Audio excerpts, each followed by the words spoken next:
Hello everybody. Today I am teach to you science first chapter crop production and management. We learned this chapter Kharif and Rabi crop, basic practices of crop production, preparation of soil, tilling the soil and why is field tilted. Okay, now I explain. India is an agricultural country. The climatic conditions such as temperature, humidity and rainfall as well as the type of soil varies from region to region. म्हणजे आपल्याला माहिती आहे प्रत्येक प्रदेशानुसार आपलं वातावरण, आपलं पूर्ण राहण्याची पद्धत, खाण्याची पद्धत हे सगळ्यामध्ये बदल असतो. Accordingly, a variety of crops are grown in the country. Rice is grown in the northern plains and coastal region, while cotton is grown in the Deccan Plateau. Cropping pattern in India can be classified into Kharif crops and Rabi crops. Kharif and Rabi crops. Based on the growing period, crops are grown as Kharif and Rabi. आता हे खरीप आणि रबी हे तुम्हाला class 3rd पासून झालेले आहेत. आता खरीप पिके कधी येतात आणि रबी पिके कधी येतात. Crops which are sown in the rainy season, June to September, are Kharif crops.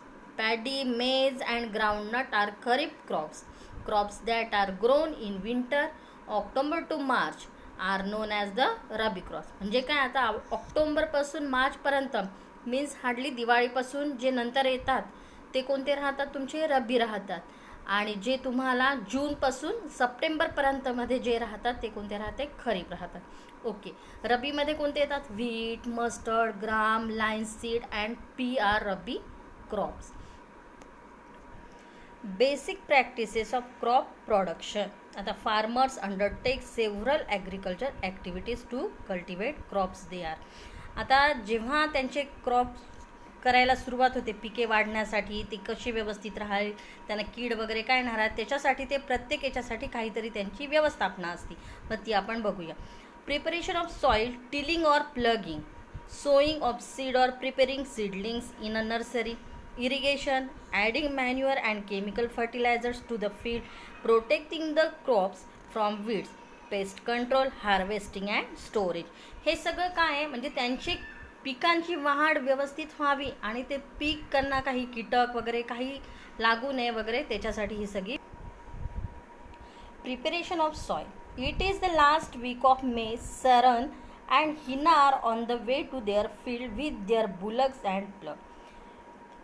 Their field were left fallow for some time. During this period, crops were not grown in the field. A few days ago, they had spread manure in the field and now they were going to till their field.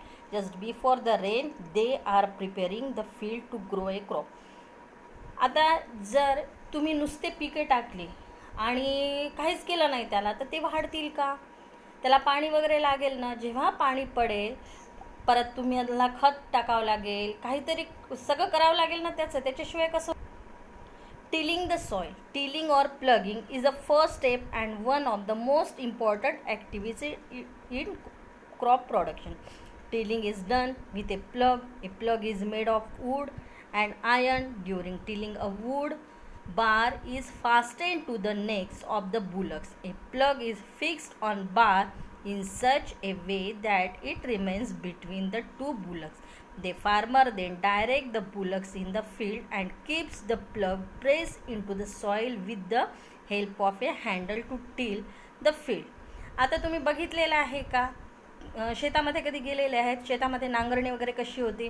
समोर बैल लावलेले असते, मागे एक माणूस उभा असतो आणि ती त्यांची ती वखरणी अशी करत असतात. आता कोणती पद्धत निघालेली आहे? आता जवळपास ती बैलांची पद्धत बंद झालेली आहे. आता ते लोक फार्मर्स जे आहे ते ट्रॅक्टर्स याचा उपयोग करतात की त्यांनी कमी वेळामध्ये जास्त काम होतं. व्हाय इज फील्ड टिल्टेड. आता का बरं आपल्याला मशागत करावी लागते?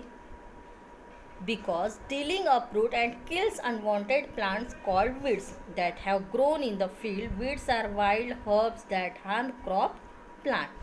Tilling loosens the soil and mixes the manure that has been sprayed on the field. Tilling allows air to circulate into the soil. This keeps the root of the crop plants healthy. Many kinds of organisms live in the soil. This decomposes dead plants and animal matter and release nutrients back into the soil. Tilling helps to turn the soil and bring the nutrient rich soil to the top so that plant can utilize their nutrients more efficiently.